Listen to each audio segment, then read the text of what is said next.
Assalamualaikum warahmatullahi wabarakatuh. Perkenalkan, nama saya Dr. Prima Astiawanti, spesialis patologi klinik. Saat ini saya bekerja sebagai Kepala Instalasi Laboratorium dan penanggung jawab laboratorium di Rumah Sakit Kota Tegal dan juga KUDD PMI Kota Tegal.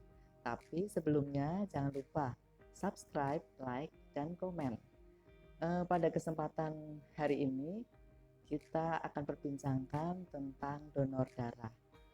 Pasien-pasien yang ada di rumah sakit yang akan transfusi darah akan mendapatkan darahnya dari bank darah rumah sakit atau BDRS. Dan BDRS mendapatkan kantong darah berasal dari distribusi PMI. PMI mendapatkan kantong darahnya berasal dari pendonor. Dari PMI yang datang ke PMI adalah pendonor sukarela, ya, bisa juga pendonor pengganti.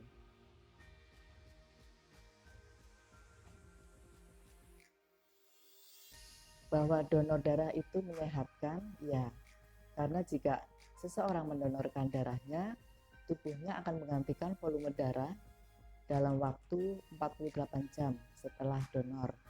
Dan semua sel darah merah yang hilang akan benar-benar digantikan dalam waktu 4-8 minggu sel darah merah yang baru. Kemudian yang kedua, proses pembentukan sel darah merah yang baru akan membantu tubuh tetap sehat.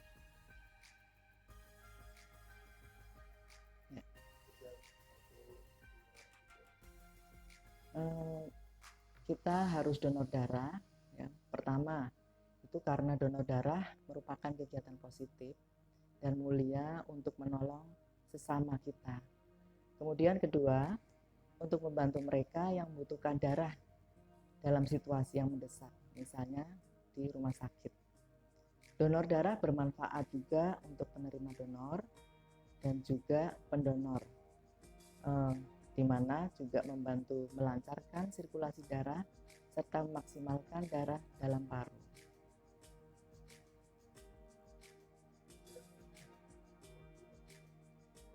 Untuk menjadi pendonor darah di PMI, tentunya ada beberapa syarat yang harus dipenuhi. Ada beberapa syarat, yaitu satu adalah pasti kita harus sehat jasmani dan rohani, kemudian tidak demam, artinya suhu badan yaitu 36,6 sampai 37,5 derajat Celcius.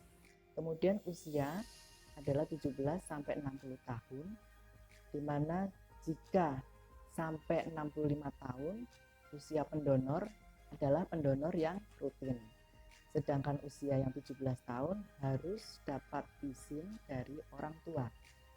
Kemudian syarat selanjutnya adalah berat badan minimal 45 kg.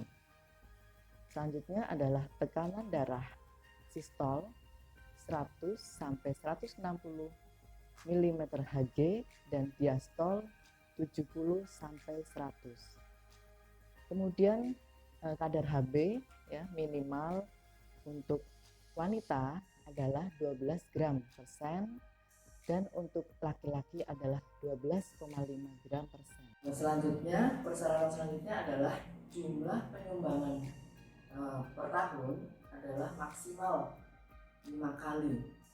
Jadi setiap donor pertama ke donor selanjutnya adalah minimal 2 bulan atau 60 hari.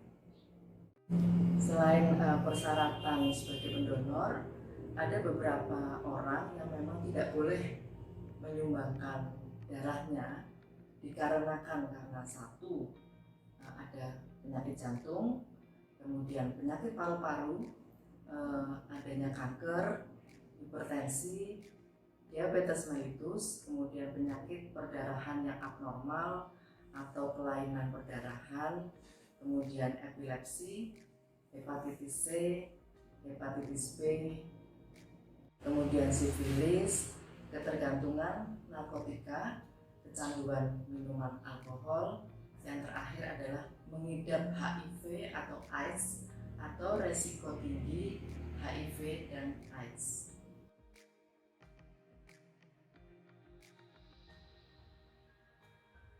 Selain ada beberapa persyaratan pendonor dan juga tadi adalah beberapa orang yang tidak boleh menyumbangkan darahnya, sekarang ada beberapa orang yang boleh menyumbangkan darahnya tetapi harus ditunda dulu, yaitu 1.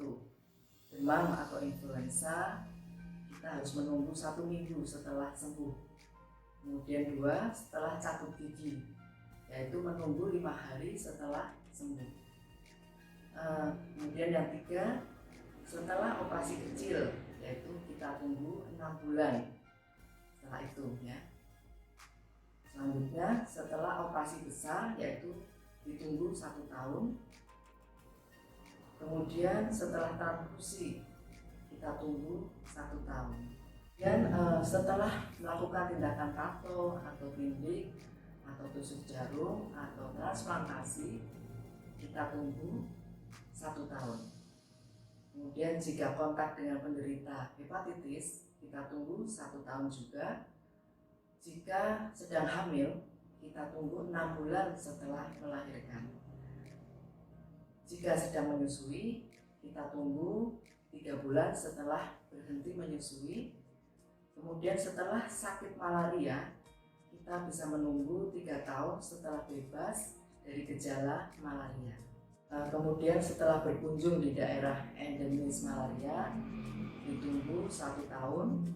Bila tinggal di daerah endemis malaria selama 5 tahun berturut-turut, ditunggu 3 tahun setelah keluar dari daerah tersebut. Kemudian jika menderita sakit tifus, boleh donor setelah 6 bulan setelah sembuh. Kemudian setelah vaksin kita tunggu 8 minggu. Jika ada gejala alergi, kita tunggu 1 minggu setelah sembuh. Kemudian jika ada infeksi pada daerah kulit yang akan ditusuk, maka akan kita tunggu 1 minggu setelah sembuh.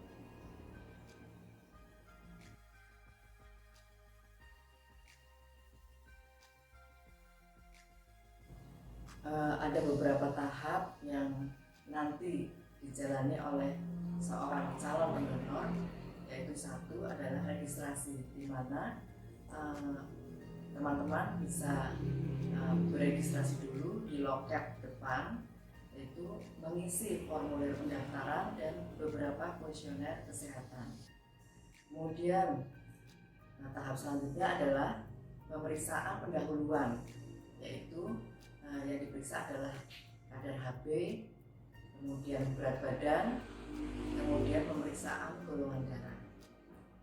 Tahap selanjutnya adalah pemeriksaan kesehatan oleh dokter, yaitu berupa anamnese, pemeriksaan tensi, kemudian pemeriksaan fisik sederhana.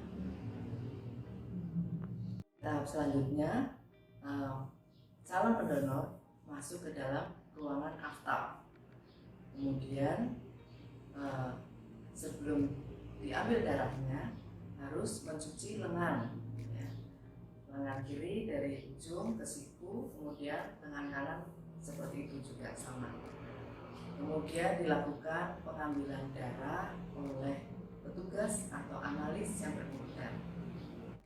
Tahap terakhir yaitu pendonor yang sudah mendonorkan darahnya tadi di ruang aftab, kemudian dipersilakan untuk menuju ke ruang refreshment, di mana pendonor boleh beristirahat dan menikmati menu yang disediakan oleh PMI. Kantong-kantong darah yang berasal dari pendonor tadi kemudian akan kami lakukan pemeriksaan screening. Jika screening tersebut hasilnya negatif, maka kantong darah tersebut akan kami simpan atau disimpan di PMI untuk stok darah, di mana stok darah ini nantinya akan didistribusikan ke rumah sakit yang membutuhkan. Demikian sekilas penjelasan tentang donor darah, tapi jangan lupa subscribe, like, dan komen. Nantikan video tentang kesehatan selanjutnya. Terima kasih. Assalamualaikum warahmatullahi wabarakatuh.